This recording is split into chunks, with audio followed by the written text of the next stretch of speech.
Hi, everybody, and welcome to Mike Caston and Peter Abrahamson talking about mental health in the legal profession. I'm the therapist and Mike is the lawyer. It's different times of the day. Mike is in New York and I'm in the UK. So at my end, it's heaving down with rain at the moment and it looks sunny at your end, or? I think so. Yeah, coming into Thanksgiving week, it's fall weather, but bright and sunny and cold. Good stuff.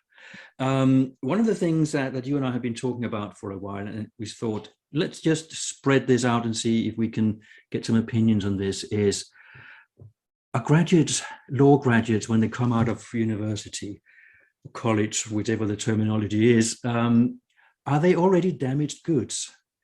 There's so much poor mental health going on in the legal profession.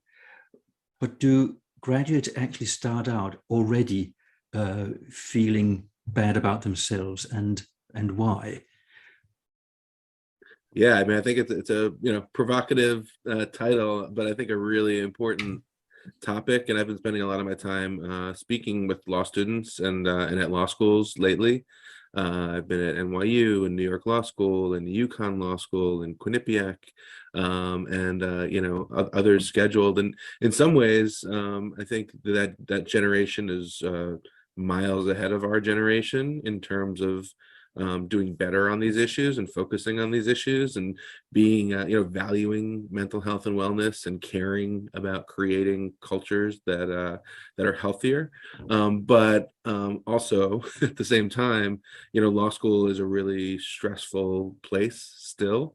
And I do hear law students talking a lot about things like imposter syndrome and stress and competition for coveted jobs, and I think in the whole atmosphere of that creates a lot of stress and imbalance. So I think it is an issue that's definitely worth talking about, and I think it is important to have this conversation earlier. But Mike, is what you just mentioned there, the competition, the stress, everything, is that anything new? Or have we just started talking about something that has always been there? Yeah, I mean, I don't think it's certainly not new. I mean, I remember when I was in law school myself, I think the hardest thing about being a first year law student was not so much the subject matter. I mean, sometimes, property class is complicated and crim law can be complicated, but I mean, the subject matter isn't rocket science. But I think what was really driving so much stress is just being in competition with all these really smart people and not having any idea of what you needed to do to succeed. And that, I think, drove a lot of stress. So I don't think it's new to experience it, but I think it's new to be talking about openly and asking, like, hey, is there a better way to do this? That will better serve us, in careers.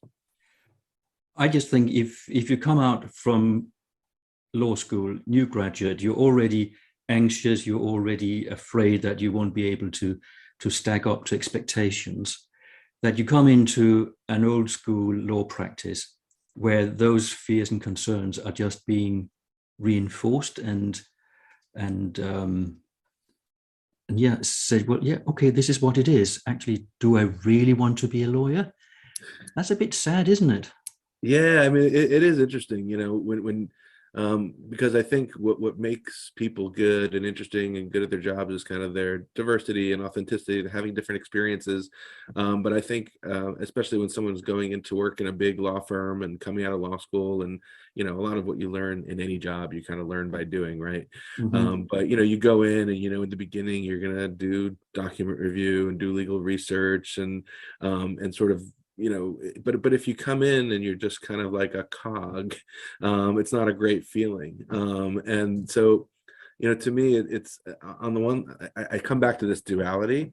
I've had so many conversations with law students that are inspiring, where they're coming out and they're saying, hey, like, I want to be my authentic self and I want to take care of myself, and I think it's better to be more creative and better for my career.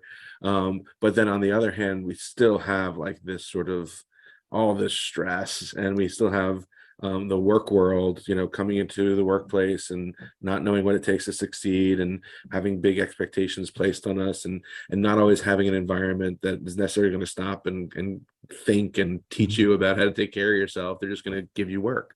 So that duality, like on the one hand, the hopefulness of that next generation.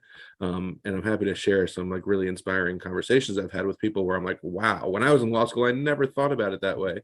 But also, if we have a culture in the workplace where you come out caring about these things, and you just kind of like get beat down by the work, that's not a great system for going forward. It's not a great place to be, is it? If you come out all enthusiastic and then you learn the reality of the world out there. And I just, when I think back to when I first graduated, that was back in 1990 in Denmark, and it wasn't law, it was translation and interpreting. I got out there in the real world and I didn't have a clue. Right. The working conditions were completely different. Nobody had told me what was expected of a translator in private practice. And I then made the move to go to the UK and work, where everything was based on a word count, so many words per day. We didn't do that in Denmark. We were taught so many lines per whatever. When is a line, and how many characters, and this and that, and all sorts of things. And we didn't know the reality of the translation world. And when I see LinkedIn posts from young and aspiring lawyers, some still in law school, as you said, they are so enthusiastic. They have so many ideas and so much go-get attitude. And then they, at the same time, express their despair at what it's like when they finally get out there. And I just wonder, what is the solution? How can we let a new generation of lawyers get into the wild and then be slaughtered instead of being nurtured? What can we do? No, I mean, I think that's a great insight that you share, right? It's not particular to the law, but yeah, I had the same experience. I had the same experience. And I think the solution, I think what it really, to me, places a premium on is really good leadership from like our generation, right? To sort of, because when these new law students come out into the working world, they're just trying to do the best they can to succeed. And I really think it's on us as leaders to kind of teach them not only, hey, here's the best way to do legal research, or here's how to write this kind of brief, but also like, hey, here's how to communicate, right? And here's how to work in a team, and here's how to express to me as your boss that like you're going through something, and here's how to cover for someone else. And like these skills that we think of as like soft skills, I think it's really important, like a leadership issue, to create a good workplace. And I think that's on us. And I'm seeing also some law schools are starting to teach those things in law school for credit, which I think is really interesting. Fantastic. Also. Because if nobody teaches you how to perform when you get out there, there will still be a generation such as your generation who expect people to just hit the ground running, and then people start to run, but they have no idea in what direction or why. Yeah, exactly. And I think it's also, I mean, it bears stating that it's better for us too. It's better for me to have a well-functioning team that's creative and that covers each other. Like we're going to do better work. That's going to make my life better, right? If I don't foster that, and I have associates or younger lawyers who are struggling, eventually I'm just going to have to pick up that work and do it myself. That's not so great. Right? Exactly. So it's really like, it's in our best interest really to do this. It is. It doesn't make sense to just pile the pressure on, because eventually it comes back to you when they go off sick or they give up the ghost and move out of the business altogether. Yeah. So I think, hope you agree with me on this one. If you don't, it's fine. But I think we need to put more courses into universities about real life, not just about the history of law and where it all came from and all the technical stuff. We do need to put something in place that prepares the young graduates for life outside of the safe school environment. And then also when you receive them, carry on in the same vein. Yeah, no, I think that's really true. And I have a couple of examples that I'd love to share.